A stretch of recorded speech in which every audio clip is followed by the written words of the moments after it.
believe Tyler, she's going to be... Give us more information because we don't understand the gravity of Tyler's situation. Thank you for that. I don't know if anyone understands about Lyme disease. We're here to understand that. Again, she went from elite athlete to on the couch. She could not get up. She could barely talk, barely walk.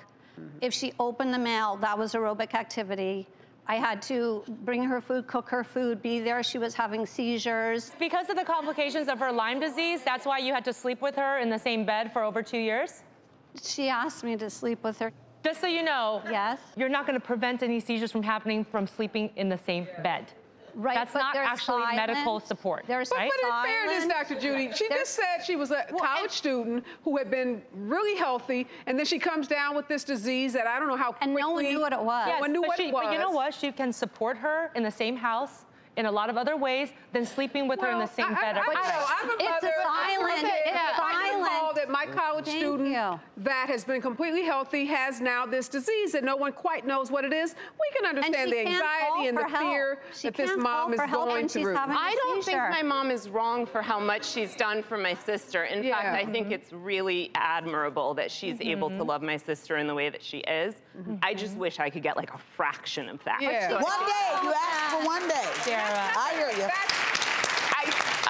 I feel like my relationship with myself for many years is like the relationship that my mom has with me, which is when it's good, it's so good, but it can also be brutal and it can be painful. And I feel like that's what I did with food. Like I binged, which is like self-soothing, and then I would throw it up, which I think is sort of similar to how my mother is with me, which is like very loving, but then she can also just like turn and say cruel things and like not be there. And so I just feel like for me, it has been helpful to take time apart because it's less painful. Time for yourself. Yes.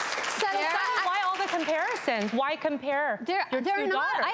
I had a very good relationship with Dara. Dara is so much more, she's very sarcastic and witty and really super smart. And so hours of talking and laughing. What I don't understand is that you took 2 years off to take care of your daughter that has seizures, but the one time your daughter needed you that said, just drag down here because I'm suicidal, you didn't drop everything for your daughter to be there, and you said, do what you have to do. So I just don't understand the relationship dynamic. She did it so many times. That's the thing. Mom, it was like, I want to stop you one more time. We started this segment by talking about this. Yes. She's not doing it on purpose. Have you thought about that as a possibility? That she's not saying. Though. So you think that suicidal ideation is manipulation? No.